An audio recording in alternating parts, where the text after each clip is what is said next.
नमस्कार, जीके बौछार YouTube channel में आपका स्वागत है। अगर आप नए हैं तो हमारे चैनल को सब्सक्राइब कीजिए और बेल आइकन दबाएं ताकि आपको न्यू अपडेट मिलती रहे। तो शिक्षा विभाग की तरफ से ये नोटिस आया है जो सभी के लिए इम्पोर्टेंट है। तो ये देख सकते हैं आप कि के पाठक के द्वारा भेजा गया है ये, और ये बिहार का है और जिसने बीपीएससी TRE 1.0 दिया था उसके लिए सबसे इम्पोर्टेंट है। तो ये किस लिए है ये हम आपको बताते हैं। तो आप इस विषय को पढ़ सकते हैं। इस पर लिखा हुआ है कि बिहार लोक सेवा आयोग द्वारा प्रथम चरण के तहत फर्जी विद्यालय में अध्यापक जो थे उनको पहचान करने के लिए नोटिस आया है। कई स्टूडेंट हैं जो फर्जी तरीके से 1.0 की भर्ती में शामिल हो गए हैं या उन्होंने अपना डॉक्यूमेंट फर्जी लगा दिया है, तो उनकी पहचान करने के लिए ये नोटिस दिया गया है। तो आप इसको देख सकते हैं क्या लिखा हुआ है, हम आपको पढ़ के बताते हैं। ये नोटिस इसमें देख सकते हैं आप कि लगभग 1.0 लाख विद्यालय अध्यापक को तटस्थ नियुक्ति पत्र वितरण किया गया है। आप सब जानते हैं कि 1.0 लाख स्टूडेंट को नियुक्ति पत्र दिया गया था। उसके बाद देख सकते हैं इनका विद्यालय में पद स्थापन किया गया और देख सकते हैं 1 लाख से अधिक विद्यालय अध्यापक वर्तमान में विद्यालय में योगदान करके अध्यापक का कार्य भी कर रहे हैं। इस नोटिस को जानते हैं आप। आगे हम बताते हैं कि दूसरे पॉइंट में क्या लिखा हुआ है।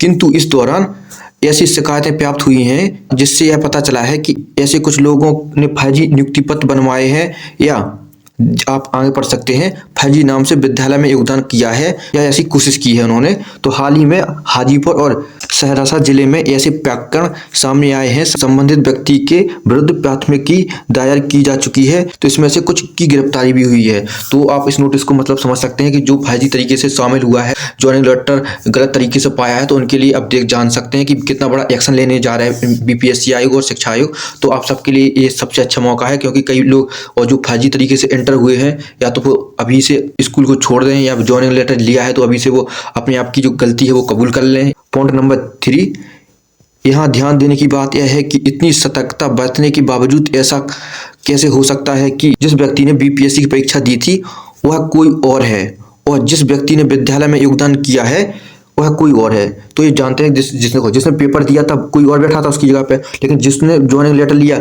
ज्वाइनिंग लेटर भी किसी और ने लिया और जो स्कूल में योगदान दे रहा है, स्कूल में पढ़ाने के लिए गया है जो स्टूडेंट, वो कोई और गया है। तो देख सकते हैं यही लिखा हुआ है। आगे पढ़ते हैं। यह इस कारण हुआ है क्योंकि बीपीएससी ने उस समय नवंबर 2023 में विभाग को उन व्यक्तियों का थंब इम्प्रेशन नहीं प्रदान किया था जिस कारण हम संतुष्ट नहीं कर पाए कि जिस व्यक्ति ने विद्यालय में योगदान किया है यह वही व्यक्ति है जिसने बीपीएससी की परीक्षा दी थी। तो आप जान सकते हैं। आगे पढ़ते हैं कि देखो अंडरलाइन भी दिया है, इंपॉर्टेंट भी है आप सभी के लिए। जिला स्तर पर ये लोग इसलिए पकड़े नहीं गए क्योंकि संभवतः काउंसलिंग में वही व्यक्ति आया था जिसने बीपीएससी की परीक्षा दी थी। तो ये बताते हैं कि व्यक्तियों को उस टाइम पे इसलिए नहीं पकड़ा गया क्योंकि जिस व्यक्ति ने पेपर दिया था वही व्यक्ति काउंसलिंग कराने के लिए आया था, इसलिए नहीं पकड़े गए। और जब ज्वाइनिंग लेटर मिल गया उसके बाद जो स्कूल में योगदान करने के लिए गया तो जिसके लिए किसी ने एग्जाम दिया था। तो आप इसको जान सकते हैं। विभाग के पास बीपीएससी से थंब इम्प्रेशन प्राप्त नहीं हुआ। हमारे पास कोई माध्यम नहीं था जिससे हम यह सुनिश्चित कर सकें कि यह सही व्यक्ति है, क्योंकि अब जो दोबारा जो स्टूडेंट सेलेक्ट हुए हैं उनका दोबारा से डीबी होने वाला है और दोबारा से उनकी काउंसलिंग होने वाली है, या बोल सकते हैं उनका दोबारा से डॉक्यूमेंट वेरिफिकेशन होने वाला है सभी का। तो इसमें यही सब लिखा है, आप देख सकते हैं। आगे लिखा हुआ है किंतु हाल ही में 18 दिसंबर से 23 दिसंबर के बाद प्रत्येक जिला में रैंडमली लगभग 4000 अध्यापकों का रीवेरिफिकेशन के लिए बुलाया गया है। तो देख सकते हैं कि अब सभी जिलों में 4000 स्टूडेंटों को या टीचर को रीवेरिफिकेशन दोबारा से किया जा रहा है। जब उनकी पहचान की गई तो पता चला कि एक अध्यापक हाजीपुर का था और सहरसा के 2 अध्यापक पकड़े गए। अन्य 3 जो अध्यापक थे वो भाग गए। इसको देख सकते हैं।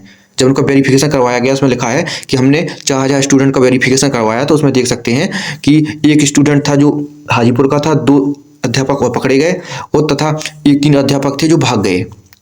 5वां पॉइंट पढ़ते हैं। इसको देखते हुए विभाग ने पुनः बीपीएससी को कहा है कि TRE 2 की वर्तमान में चल रही काउंसलिंग में थंब इम्प्रेशन अनिवार्य रूप से कर दिया जाए और साथ ही साथ TRE के अभ्यर्थियों का भी थंब इम्प्रेशन दिया जाए।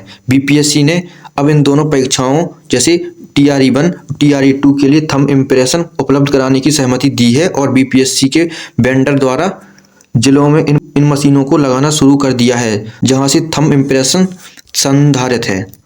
अतः उपरोक्त को देखते हुए विभाग ने निर्णय लिया है कि TRE 1 में नियुक्त सभी अध्यापकों का पुनः रीवेरिफिकेशन होगा और देख सकते हैं 15/1/2024 से प्रारंभ किया जाएगा। तो आप देख सकते हैं कि 15 जनवरी से सभी स्टूडेंट का दोबारा से रीवेरिफिकेशन होना है। तो इसको आप देख सकते हैं लिखा है 15/1/2024। अतः ये सभी पर जो पकड़े जाएंगे उनके ऊपर कार्रवाई होगी। तो इस प्रकार से आप जान सकते हैं 15 जनवरी से दोबारा सभी स्टूडेंट का डीबी होने जा रहा है जिनका सिलेक्शन हो चुका था TRE 1.0 में, क्योंकि कई स्टूडेंट उसमें फर्जी घुसे हैं, कई टीचर तो उसको पकड़ने के लिए सब हो रहा है। अगर डॉक्यूमेंट आपके सही नहीं है तो आप जान लीजिएगा आपके लिए बहुत बड़ी समस्या आने वाली है। तो आप सब, अगर कोई फर्जी स्टूडेंट भी है या किसी न किसी गलत तरीके से कोई डॉक्यूमेंट लगाए हैं तो उनके लिए अब जान सकते हैं कि 15 तारीख से आप सभी के लिए दोबारा से वेरिफिकेशन होना है। आप जिसके डॉक्यूमेंट सही है उस स्टूडेंट को कोई प्रॉब्लम नहीं होगी, लेकिन जिन स्टूडेंट के डॉक्यूमेंट गलत हैं या किसी गलत तरीके से बनाए गए हैं या कोई ने गलत ज्वाइनिंग ली है तो उनके लिए जान सकते हैं कि अब खतरे की घंटी बजने लगी है। तो आई होप आपको ये नोटिस समझ में आ गया है कि शिक्षा विभाग से भेजा गया और सभी के लिए बहुत ही डेंजर साबित होने वाला है। आई होप अगर आपको वीडियो पसंद आए तो लाइक कीजिएगा, शेयर कीजिए। मिलते हैं नेक्स्ट वीडियो में। Thank you.